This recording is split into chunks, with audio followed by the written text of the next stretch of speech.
দুরন্ত অভিযান, ফ্যান্টাসি ও রোমাঞ্চের মিশ্রণে গল্পগুলি জমজমাট। আজকের গল্পটি আমরা নিয়েছি শঙ্কু সমগ্র এই বইটি থেকে। গল্পটি প্রথম প্রকাশিত হয় সন্দেশ পত্রিকায় 1374 বঙ্গাব্দে, অর্থাৎ 1967 সালে। প্রধান চরিত্রে প্রফেসর শঙ্কু, অবিনাশ বাবু, রুডলফ পমার, গটফ্রিড বোরগেল্ট ও রবু। গল্পের সূত্রধার ও গল্প পাঠে রূপক কুমার সেন। শুরু হচ্ছে প্রফেসর শঙ্কু ও রবু। 18 এপ্রিল। একদিনে অবিনাশবাবু আমার বৈজ্ঞানিক প্রতিভা স্বীকার করলেন। আমার এই প্রতিবেশীটি ভালো মানুষ হলেও আমার কাজ নিয়ে তার ঠাট্টার ব্যাপারটা মাঝে মাঝে বরদাস্ত করা মুশকিল হয়। উনি প্রায়ই আমার সঙ্গে আড্ডা মারতে আসেন, কিন্তু গত 3 মাসের মধ্যে যতবারই এসছেন ততবারই আমি প্রহ্লাদকে দিয়ে বলে পাঠিয়েছি যে আমি ব্যস্ত, দেখা হবে না। আজ রবুকে জার্মান শিখিয়ে আমার ল্যাবরেটরির চেয়ারে বসে একটা বিজ্ঞান পত্রিকার পাতা উল্টোচ্ছি, এমন সময় উনি এসে হাজির। আমার নিজেরও ইচ্ছা ছিল উনি একবার রবুকে দেখেন, তাই ভদ্রলোককে বৈঠকখানায় না বসিয়ে একেবারে ল্যাবরেটরিতে ডেকে পাঠালাম। ভদ্রলোক ঘরে ঢুকেই নাক সিটকিয়ে বললেন, আপনি কি হিঙের কারবার ধরেছেন নাকি? পর মুহূর্তেই রবুর দিকে চোখ পড়তে নিজের চোখ গোল গোল করে বললেন, উড়ে বাস, ওটা কি? ও কি রেডিও না কলের গান না কি মশাই? অবিনাশবাবু এখনো গ্রামোফোনকে বলেন কলের গান, সিনেমাকে বলেন বায়োস্কোপ, এরোপ্লেনকে বলেন উড়োজাহাজ। আমি ওর প্রশ্নের উত্তরে বললাম, ওকেই জিজ্ঞেস করুন না ওটা কি। ওর নাম রবু। রবুস্কোপ? আহা, রবুস্কোপ কেন হতে যাবে? বলছি না ওর নাম রবু। আপনি ওর নাম ধরে জিজ্ঞেস করুন ওটা কি জিনিস, ও ঠিক জবাব দেবে। অবিনাশবাবু, কি জানি বাবা, আপনার কি খেলা? বলে যন্ত্রটার সামনে দাঁড়িয়ে বললেন, তুমি কি হে রবু? রবুর মুখের গর্ত থেকে পরিষ্কার উত্তর এলো, আমি যান্ত্রিক মানুষ, প্রফেসর শঙ্কুর সহকারী। ভদ্রলোকের প্রায় ভিড় মিলাগার জোগাড় আর কি। রবু কি করতে পারে শুনে আর তার কিছু কিছু নমুনা দেখে অবিনাশবাবু একেবারে ফ্যাকাশে মুখ করে আমার হাত দুটো ধরে কয়েকবার ঝাঁকুনি দিয়ে বিদায় নিয়ে চলে গেলেন।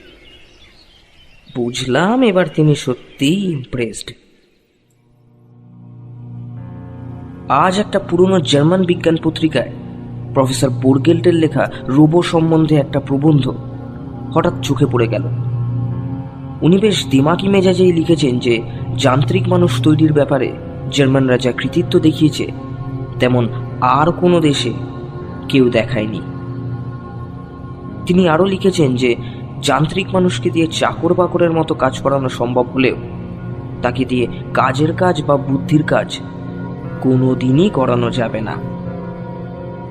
প্রফেসর বোরগেল্টের একটা ছবিও প্রবন্ধ 23 মে। আজ সকালে হাইডেলবার্গ পৌঁছেছি। ছবির মতো সুন্দর শহর, ইউরোপের প্রাচীনতম বিশ্ববিদ্যালয়ের অবস্থিতির জন্য প্রসিদ্ধ। নেইকার নদী শহরের মধ্যে দিয়ে বয়ে গেছে। পেছনে প্রহরীর মতো দাঁড়িয়ে আছে সবুজ বনে ঢাকা পাহাড়। এই পাহাড়ের উপর রয়েছে হাইডেলবার্গের ঐতিহাসিক কেল্লা। শহর থেকে 5 মাইল বাইরে মনোরম প্রাকৃতিক পরিবেশে প্রফেসর পমারের বাসস্থান। 70 বছরের বৃদ্ধ বৈজ্ঞানিক আমাকে যে কি খাতির করলেন তা বলে বোঝানো যায় না। বললেন, ভারতবর্ষের প্রতি জার্মানির একটা স্বাভাবিক টান আছে, জানো বোধহয়। আমি তোমাদের দেশের প্রাচীন সাহিত্য, দর্শন ইত্যাদির অনেক বই পড়েছি। ম্যাক্স মুলার এসব বইয়ের চমৎকার অনুবাদ করেছে, তার কাছে আমরা বিশেষভাবে ঋণী। তুমি একজন ভারতীয় বৈজ্ঞানিক হয়ে আজ যে কাজ করেছ তাতে আমাদের দেশেরও গৌরব বাড়ল। রবুকে তার সাইজ অনুযায়ী একটা প্যাকিং কেসে খড়, তুলো, করাতের গুঁড়ো ইত্যাদির মধ্যে খুব সাবধানে শুইয়ে নিয়ে এসেছিলাম। পমারের তাকে দেখার জন্য খুবই কৌতূহল হচ্ছে জেনে আমি দুপুরের মধ্যেই তাকে বাক্স থেকে বার করে ঝেড়ে পুছে পমারের ল্যাবরেটরিতে দাঁড় করালাম।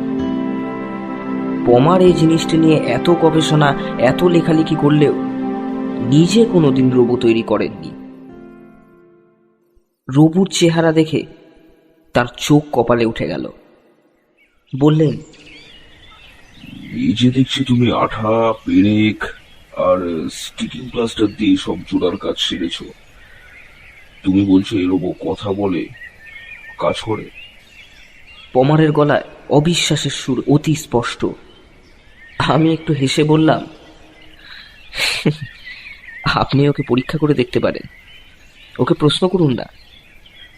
পমার রবুর দিকে ফিরে বললেন, তুমি কি কাজ করো? রবু স্পষ্ট গলায় স্পষ্ট উচ্চারণে উত্তর দিল, আমি আমার মনিবের কাজে সাহায্য করি আর অঙ্কের সমস্যার সমাধান করি। পমার রবুর দিকে অবাক দৃষ্টিতে চেয়ে কিছুক্ষণ মাথা নাড়লেন, তারপর একটা দীর্ঘ নিঃশ্বাস ফেলে বললেন, শঙ্কু, তুমি যা করেছো বিজ্ঞানের ইতিহাসে তার কোনো তুলনা নেই। বোরকেল্টের ঈর্ষা হবে।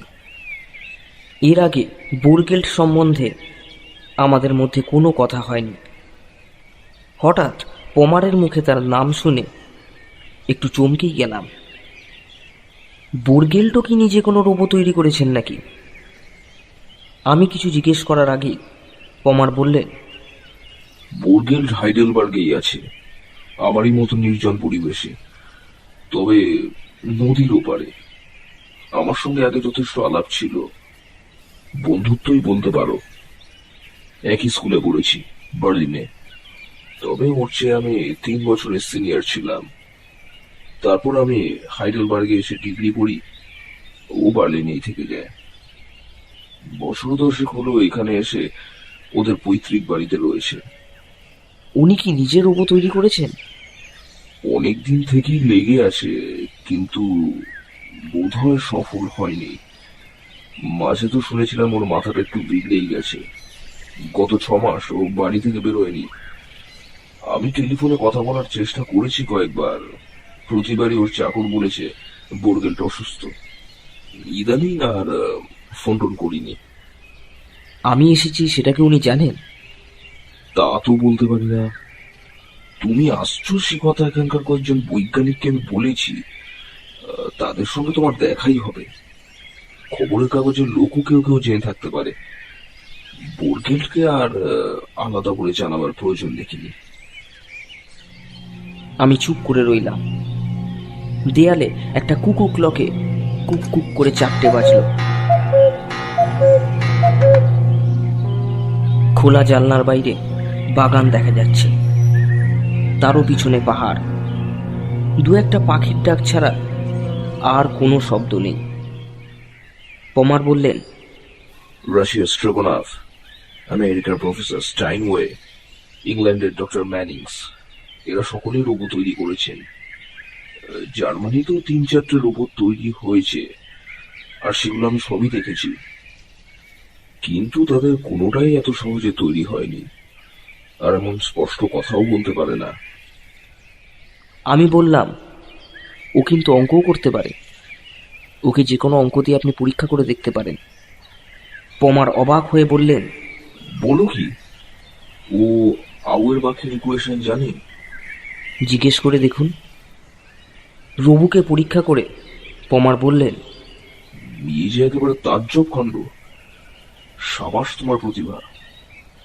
তারপর এক মুহূর্ত চুপ করে থেকে বললেন, তোমার রবু কি মানুষের মতো অনুভব করতে পারে?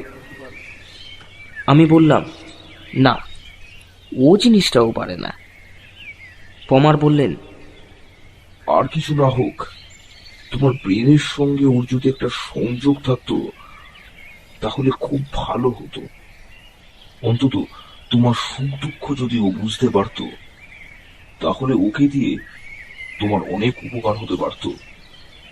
ও সত্যিই তাহলে তোমার একজন নির্ভরযোগ্য সাথী হয়ে উঠতে পারত।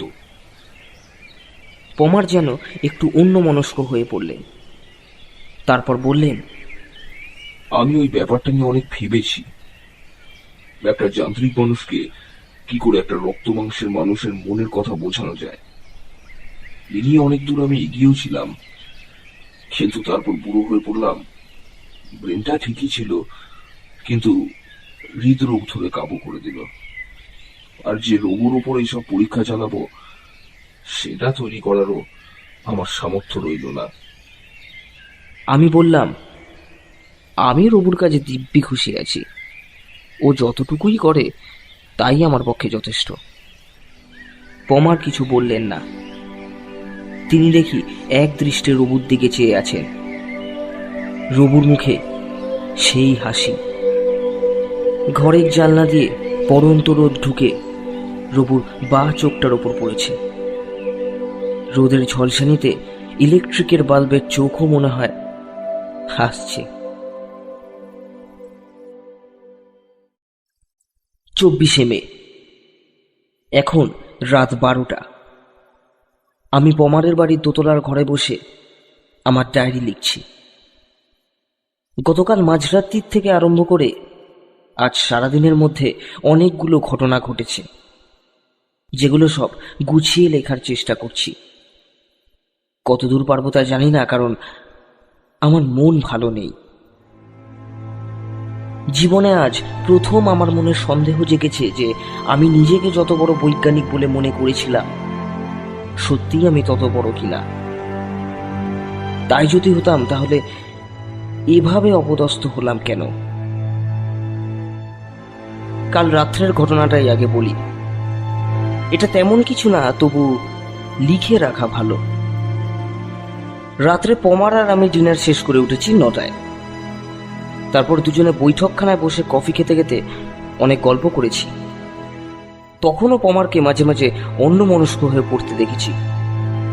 কি ভাবছিলেন কে জানে। হয়তো রবুকে দেখা অবধি ওর নিজের অক্ষমতার কথাটা বারবার মনে পড়ে যাচ্ছে।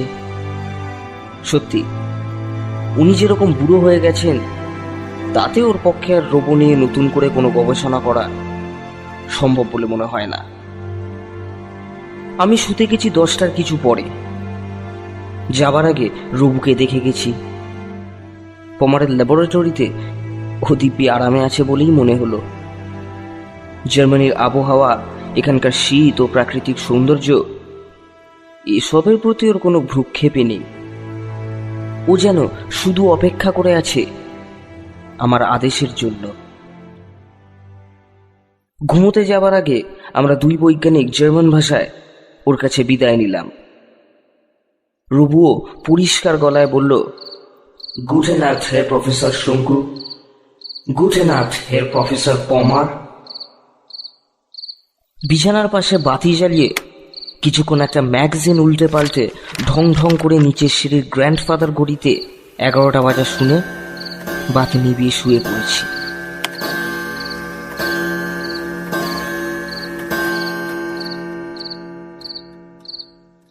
মাঝরাত্রে যখন ঘুম ভেঙেছে, তখন কটা বেজেছে জানি না। ঘুমটা ভেঙেছে একটা আওয়াজ শুনেই, আর সে আওয়াজটা আসছে আমার ঘরের ঠিক নিচে পমারের ল্যাবরেটরি থেকে। খট খট খট, ঠং ঠং, খট খট। একবার মনে হচ্ছে কাঠের মেঝের ওপর মানুষের পায়ের আওয়াজ, আরেকবার মনে হচ্ছে যন্ত্রপাতি ঘাটাঘাটির শব্দ। তবে আওয়াজটা 5 মিনিটের বেশি আর শুনতে পেলাম না। তাও বেশ কিছুক্ষণ কান খাড়া করে শুয়ে রইলাম, যদি আরো কোনো শব্দ হয়। কিন্তু তারপরে ঘড়িতে 3টে বাজার শব্দ ছাড়া আর কিছু শুনিনি।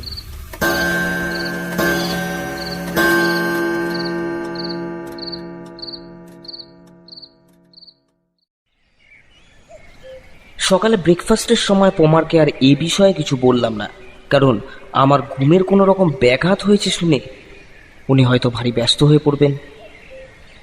ব্রেকফাস্টের পর একটু বেড়াতে যাব বলে ঠিক করেছিলাম, কিন্তু টেবিল ছেড়ে ওঠার আগেই পমারের চাকর কুট এসে একটা ভিজিটিং কার্ড তার মনিবের হাতে দিল। নাম পড়ে পমার অবাক হয়ে বললেন, সে কি বোরগেল্ট এসেছে দেখছি। আমিও খবরটা জেনে রীতিমতো অবাক হলাম। বৈঠকখানায় গিয়ে দেখি গিরিডিতে থাকতে জার্মান পত্রিকার ছবিতে যে মুখ দেখেছিলাম এ সেই মুখ, কেবল চুলে আরো অনেক বেশি পাক ধরেছে। আমরা ঢুকতেই বোরগেল্ট সোফা থেকে উঠে দাঁড়িয়ে আমাদের অভিবাদন জানালেন। এত বয়স সত্ত্বেও তার চটপটে মিলিটারি ভাব দেখে আশ্চর্য লাগলো। এরও তো প্রায় 70-এর কাছাকাছি বয়স, কিন্তু কি জোয়ান স্বাস্থ্য। পমার বললেন, কই বোরগেল্ট, তোমাকে দেখে তো আর লম্বা অসুখ থেকে উঠেছো বলে মোটেই বোধ হচ্ছে না, বরং মনে হচ্ছে চেঞ্জে গিয়ে শরীর সারিয়ে এসছো। বোরগেল্ট ভারী গলায় হো হো করে হেসে বললেন,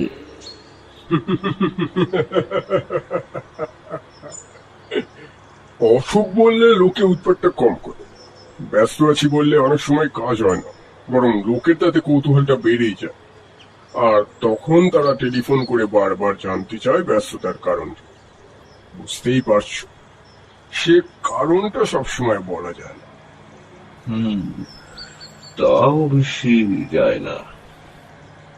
পমার বোরগেল্টকে পানীয় অফার করতে ভদ্রলোক মাথা নেড়ে বললেন, ও জিনিসটা একদম ছেড়ে দিয়েছি, আর আমার সময়ও খুব বেশি নেই। আমি আজকের খবরের কাগজে রবিসহ প্রফেসর শঙ্কুর এখানে আসার কথা পড়লাম। ও ব্যাপারে আমার কিরকম কৌতূহল সে তো জানোই, তাই খবর না দিয়ে একেবারে ছটান চলে এলাম। আশা করি কিছু মনে করনি। না না, আমি বললাম, আপনি বোধহয় তাহলে আমার যন্ত্রটা একবার দেখতে চান। সেই জন্যই তো আশা। আপনি কিভাবে অসম্ভবকে সম্ভব করলেন সেটা জানার স্বভাবতই একটা আগ্রহ হচ্ছে। বোরগেল্টকে ল্যাবরেটরিতে নিয়ে এলাম। রবুকে দেখেই বোরগেল্টের প্রথম কথা হলো, আপনি বোধহয় চেহারাটার দিকে বিশেষ দৃষ্টি দেননি। আমার মনে হয় এই জিনিসটাকে যান্ত্রিক মানুষ না বলে কেবল যন্ত্র বলায় ভালো, তাই নাকি? এটা অবশ্যই আমি অস্বীকার করতে পারলাম না। বললাম, আমি কাজের উপরই জোরটা দিয়েছি বেশি, সেটা ঠিক। অ্যাপোলোর মতো নিখুঁত সুদর্শন মানুষ ওকে নিশ্চয়ই বলা চলে না। আপনার রোবো ভালো অঙ্ক কষতে পারে শুনেছি। টেস্ট করবেন? বোরগেল্ট রবুর দিকে ফিরে বললেন। দুয়ে দুয়ে কত হয়? উত্তরটা রবুর মুখ থেকে এত জোরে এলো যে পমারের ল্যাবরেটরির কাচের জিনিসপত্র সব ঝনঝন করে উঠল। এত জোরে রবু কখনো কথা বলে না, স্পষ্ট বুঝলাম। আর বুঝে একটু অবাক হলাম যে বোরগেল্টের প্রশ্নে রবু বিরক্ত হয়েছে। বোরগেল্টের নিজের হাবভাবও এই দাবড়ানির চোটে একটু আড়ষ্ট বলে মনে হলো।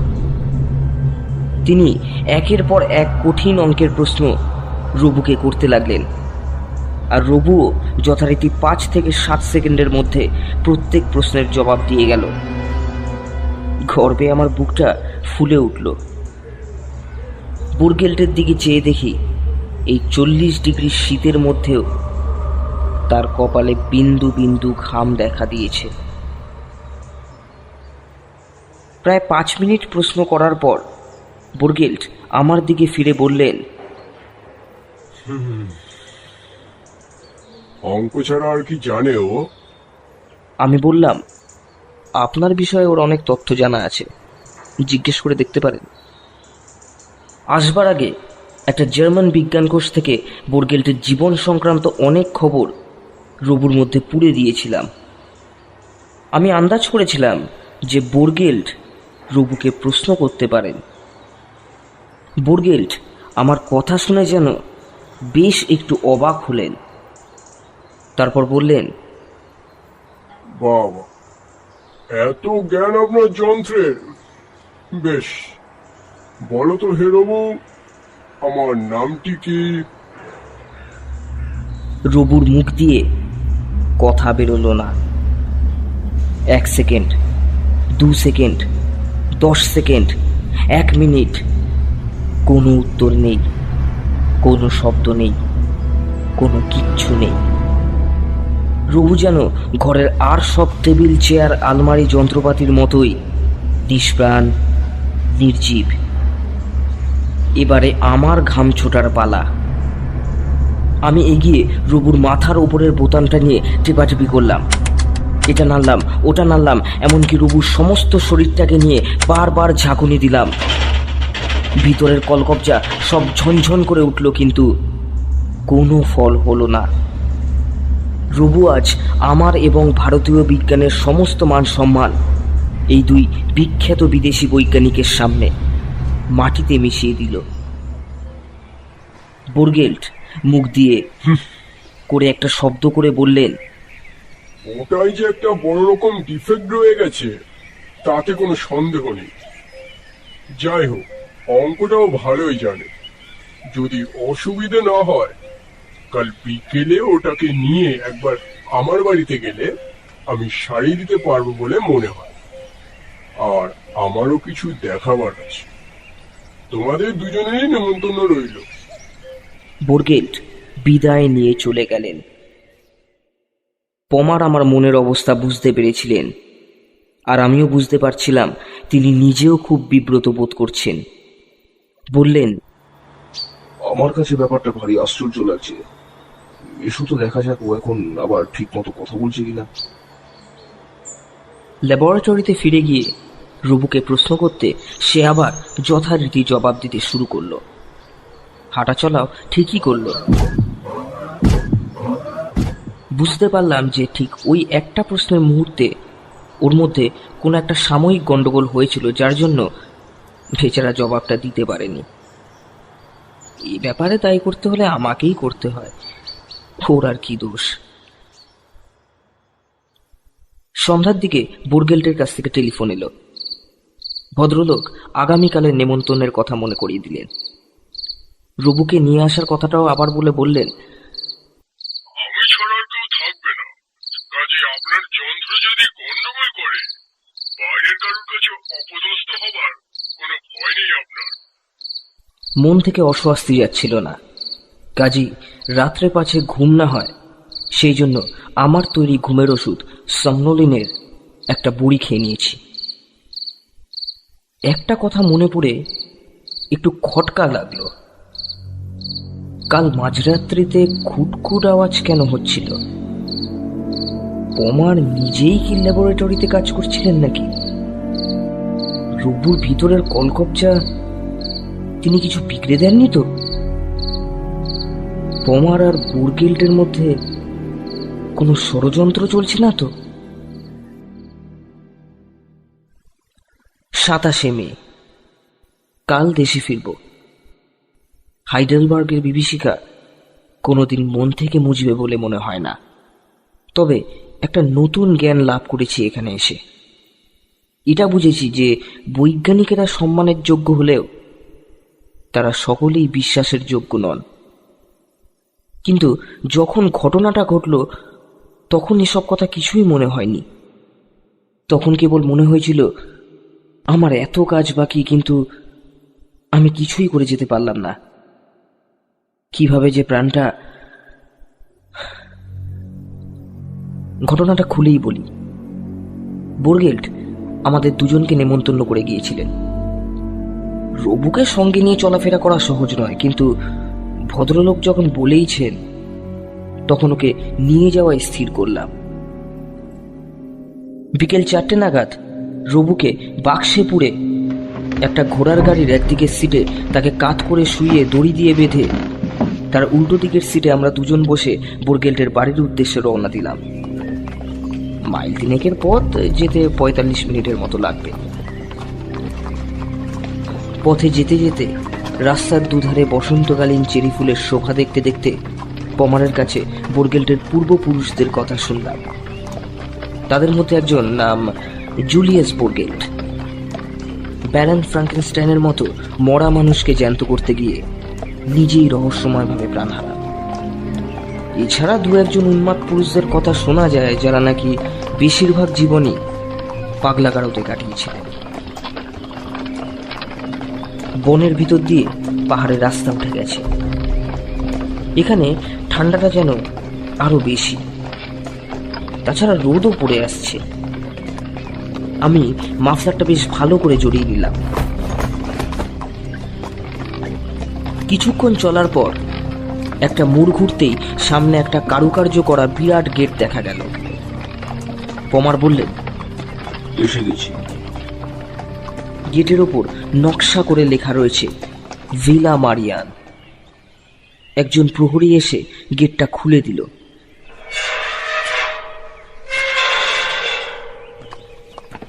আমাদের গাড়ি তার ভেতর দিয়ে ঢুকে খটখট করতে করতে একেবারে বাড়ির দরজার সামনে উপস্থিত হলো।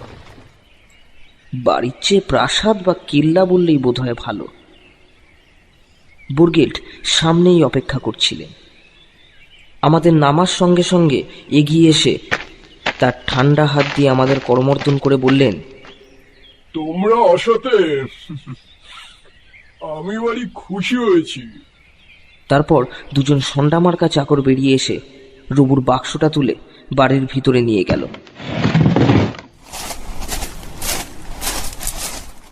আমরা ভিতরে বৈঠকখানায় গিয়ে বসলাম, আর তার পাশেই লাইব্রেরিতে বোরগেল্টের আদেশ মতো রুবুকে বাক্স থেকে বার করে দাঁড় করানো হলো।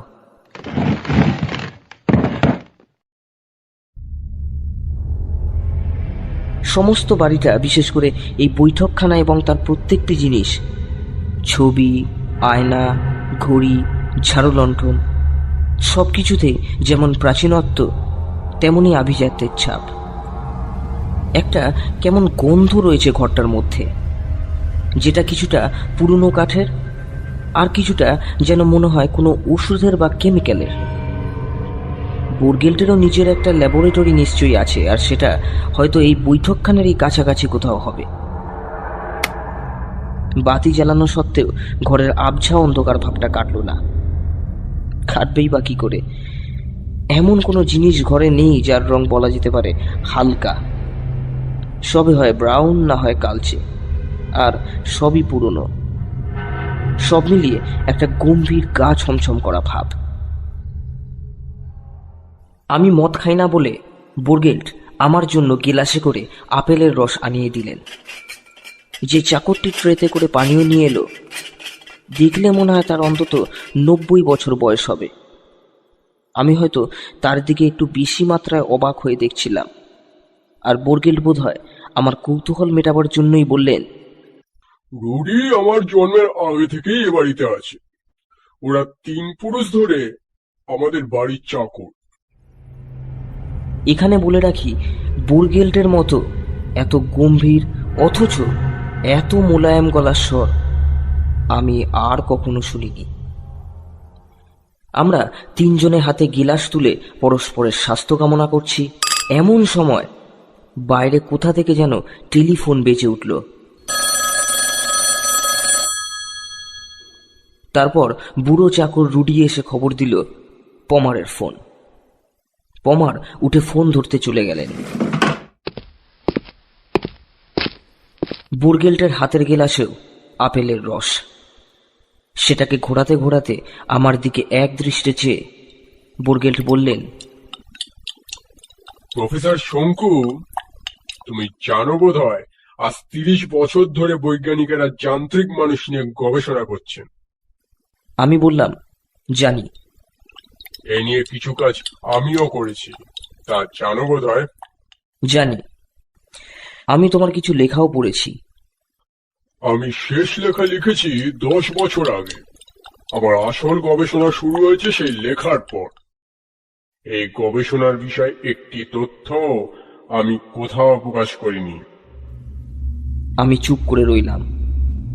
বোরগেল্টও চুপ করে এক দৃষ্টে তার কোটরাগত নীল চোখ দিয়ে আমার দিকে চেয়ে রইলেন।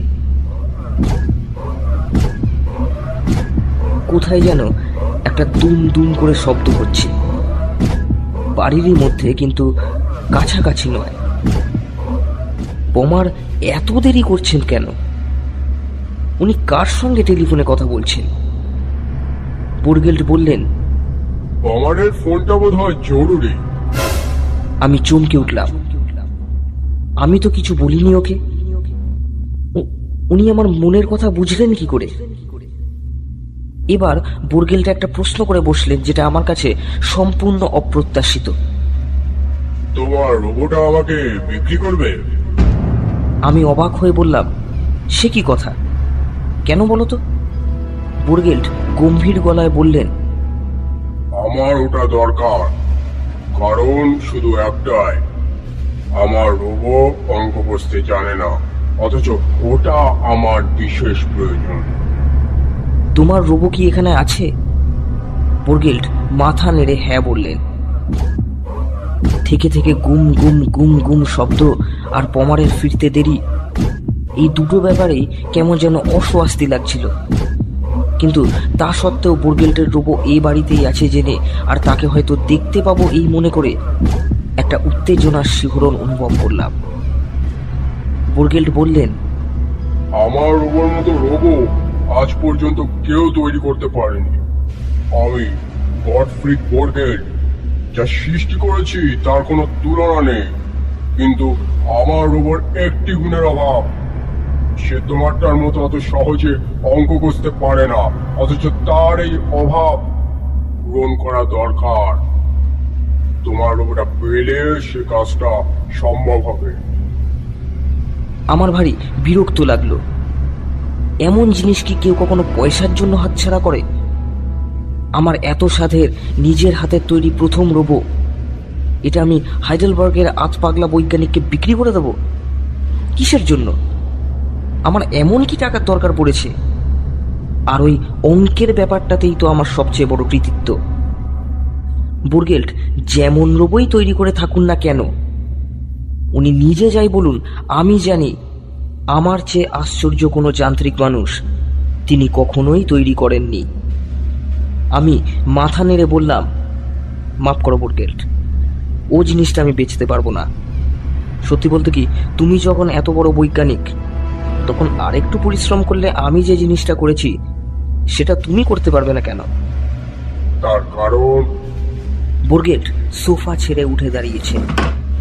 সবাই সব জিনিস পারে না, এটাই পৃথিবীর নিয়ম। চেষ্টা করলে যে পারি তা আমিও জানি, কারণ আমার অসাধ্য কিচ্ছু নেই, কিন্তু সময় কম। আমার টাকা পয়সাও যা ছিল সবই গেছে, আমার বাড়ি দেনার দায় বাধা পড়ে আছে, সবকিছু গেছে আমার এই একটি রোবো তৈরি করতে। কোটি কোটি মার খরচ করেছি আমি ওটার পিছনে, কিন্তু এই একটা গুণের অভাবে ওটা নিখুঁত হয়নি। ওটা আমার চাই, ওটা পেলে আমি আমার রোবো থেকেই আমার সমস্ত টাকা আবার ফিরে পাবো। লোকে বলবে, হ্যাঁ, বোরগেল্ট যা করেছে তার বেশি কিছু করা মানুষের সাধ্য নয়। আমার সিন্ধুকে কিছু সোনার গেল রাখা আছে, 400 বছরের পুরনো। সে গেলটা আমি তোমাকে দেব, তুমি রোবোটা বিক্রি করে দাও। সোনার লোভ দেখাচ্ছেন আমাকে। লোভ জিনিসটা যে কতকাল আগে জয় করেছি তা তো আর বোরগেল্ট জানেন না। এবার আমিও আমার গলার স্বর যথাসম্ভব গম্ভীর করে বললাম, তোমার কথাবার্তার সুর আমার ভালো লাগছে না বোরগেল্ট। শোনা কেন, হীরের খনি দিলেও আমার রোবোকে বিক্রি করব না। তাহলে আর তুমি কোনো রাস্তা রাখলে না আমার জন্য? এই বলে বোরগেল্ট প্রথমেই যে কাজটা করলেন সেটা হলো সোজা গিয়ে সিঁড়ির দিকের দরজাটা বন্ধ করে দেওয়া। তারপর উল্টো দিকে যে দরজাটা ছিল বোধহয় খাবার ঘরে যাওয়ার, সেটাও তিনি বন্ধ করে দিলেন। কাচের জানলাগুলো এমনিতেই বন্ধ, খোলা রইল শুধু লাইব্রেরির দরজা। রোবো রয়েছে ওই লাইব্রেরি ঘরে। আর এই প্রথম আমার মনে হলো যে আমি হয়তো আর রোবোকে দেখতে পাবো না। হয়তো সে আর কয়েকদিনের মধ্যেই অন্য মালিকের হয়ে কাজ করবে, তার হয়ে কঠিন কঠিন অঙ্কের সমাধান করবে। আর পমার, আমার মনে বিন্দুমাত্র সন্দেহ নেই যে পমারের সঙ্গে বোরগেল্ট সর করে আমার সর্বনাশ করতে চলেছে। দুম দুম দুম দুম, আবার সেই শব্দ শুনতে পেলাম। মনে হয় মাটির নিচ থেকে আসছে সে শব্দটা। কিসের শব্দ? বোরগেল্টের রোবো? আর ভাববার সময় নেই। বোরগেল্ট আমার সামনে এসে দাঁড়িয়েছেন। আবার সেই নিষ্পলক দৃষ্টি, এমন নিষ্ঠুর চাহনি আমি আর কারো চোখে দেখিনি। এবার যখন বোরগেল্ট কথা বললেন, তখন দেখলাম তার গলায় আর সে মোলায়েম ভাবটা নেই। তার বদলে একটা আশ্চর্য ইস্পাত সুলভ কাঠিন্য। প্রাণ সৃষ্টি করার চেয়ে প্রাণ ধ্বংস করা কত বেশি সহজ সেটা তুমি জানো না শঙ্কু? গলার স্বর বন্ধ ঘরে গম গম করে প্রতিধ্বনিত হয়ে উঠল। একটি মাত্র ইলেকট্রিক শক কত ভোল্টেজ জানো? তোমারও জানতে পারে। আর সে শক দেওয়ার পন্থাটিও ভারী সহজ। আমার গায়ে সেই শক রোধ করা কার্বোথিনের গেঞ্জিটা পরা আছে। শকে আমার কিচ্ছু হবে না, কিন্তু গায়ের জোরে এই জার্মানের সঙ্গে পারবো কি করে? আমি চিৎকার করে উঠলাম, পমার পমার! বোরগেল্ট তার ডান হাতটাকে সামনে বাড়িয়ে 5টা আঙ্গুল সামনের দিকে সোজা করে আমার দিকে এগিয়ে আসছে। তার চোখে হিংস্র উল্লাসের দৃষ্টি। আমি পেছোতে গিয়ে সোফায় বাধা পেলাম। পেছনোর কোনো উপায় নেই। বোরগেল্টের হাতের আঙ্গুল আমার কপাল থেকে 6 ইঞ্চি দূরে। গিরিলির কথা। ঠং ঠং ঠং ঠং একটা শব্দ শুনে আমার দৃষ্টি ডান দিকে ফিরল। বোরগেল্টও যেন চমকে গিয়ে ঘাড় ফেরালেন। তারপর এক আশ্চর্য অবিশ্বাস্য ব্যাপার ঘটল। ল্যাবরেটরির দরজা দিয়ে আমাদের ঘরের মধ্যে এসে উপস্থিত হলো আমারই হাতের তৈরি যান্ত্রিক রোবো। তার চোখ এখনো টেরা, তার মুখে এখনো আমারই দেওয়া হাসি। চোখের নিমেষে একটা ইস্পাতের ঝড়ের মতো এগিয়ে এসে তার হাত দুটোকে বাড়িয়ে দিয়ে সে জাপটে ধরল বোরগেল্টকে। আর তারপর যেটা ঘটল, সেরকম বিচিত্র বিভৎস জিনিস আমি আর কখনো দেখিনি। রবুর হাতের চাপে বোরগেল্টের মাথাটা যেন প্যাচের মতো একেবারে পিঠের দিকে ঘুরে গেল।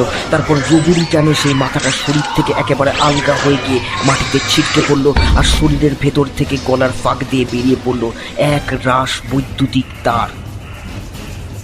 আমি আর দাঁড়িয়ে থাকতে না পেরে প্রায় অবশ অচেতন অবস্থায় ধপ করে সোফায় বসে পড়লাম।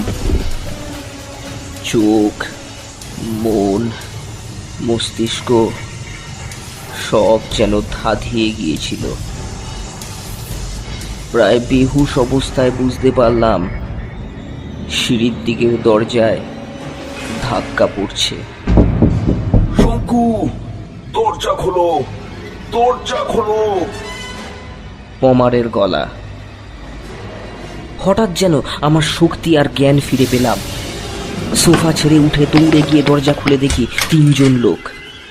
পমার, বোরগেল্টের বুড়ো চাকর রুডি, আর হ্যাঁ, কোনো সন্দেহ নেই, ইনি হলেন আসল বৈজ্ঞানিক গটফ্রিড বোরগেল্ট।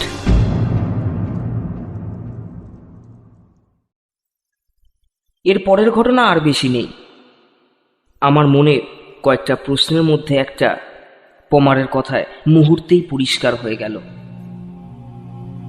সেদিন মাঝরাত্রিরে আমি ল্যাবরেটরিতে ঢুকে তোমার রুবুর মাথার ভিতর আমারই আবিষ্কৃত একটা যন্ত্র ঢুকিয়ে দিয়ে এসেছিলাম। তার ফলে তোমার সঙ্গে ওর মনের একটা টেলিপ্যাথিক যোগ হয়ে গিয়েছিল। তোমার বিপদ বুঝে তাই আরো চুপ করে থাকতে পারেনি। বোরগেল্ট বললেন, এসব যান্ত্রিক মানুষ যন্ত্রের মতো হয় ভালো। আমার রোবকে আমি এত বেশি আমার মতো করে ফেলেছিলাম বলেই ও আমাকে সহ্য করতে পারলো না। ঠিক ওরই মতো আরেকজন কেউ থাকে সেটাও চাইলো না। ভেবেছিলাম আমার মৃত্যুর পর ও আমার কাজ চালিয়ে যাবে, কিন্তু ব্রেন জিনিসটার মতি গতি কি আর মানুষ স্থির করতে পারে?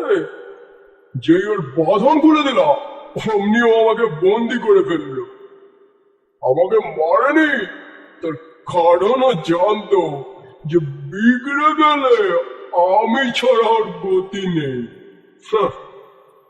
পমার বললেন, রুডি সবই জানতো, কিন্তু ভয়ে কিছু করতে পারছিল না। আজকে ফোনের ধাপ্পাটা রুডিরই কারসাজি। ও চেয়েছিল আমাকে বাইরে এনে বোরগেল্টের বন্দি হবার কথাটা বলে, আর তারপর দুজনে মিলে তাকে উদ্ধার করার চেষ্টা করে। সেই ফাঁকে যে তোমার জীবন এইভাবে বিপন্ন হবে তা আমি ভাবতে পারিনি। একটা জিনিস হঠাৎ বুঝতে পেরে আমার মনটা খুশিতে ভরে উঠল। বললাম, রবু সেদিন বোরগেল্টের নাম কেন বলেনি বুঝতে পারছেন তো? যে আসলে বোরগেল্ট নয়, তার নাম বোরগেল্টও কি করে বলবে? আমরা বুঝিনি, কিন্তু ও ঠিক বুঝেছিল। যন্ত্রই যন্ত্রকে চেনে ভালো।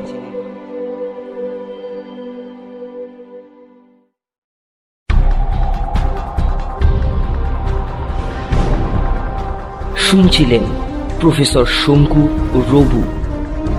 রচনা সত্যজিৎ রায়। গল্প পাঠে এবং গল্পের সূত্রধর রূপক। প্রফেসর শঙ্কু, রুডলফ পমার, রবু এবং অন্যান্য চরিত্রে রূপক। গটফ্রিড বোরগেল্টের চরিত্রে প্রসূন। পরিচালনা, পরিবেশনা, শব্দগ্রহণ, আবহ সঙ্গীত এবং স্পেশাল এফেক্টসে রূপক। আজকের মতো আমাদের অনুষ্ঠান এখানেই শেষ। সকল শ্রোতা বন্ধুদের জানাই আন্তরিক ধন্যবাদ।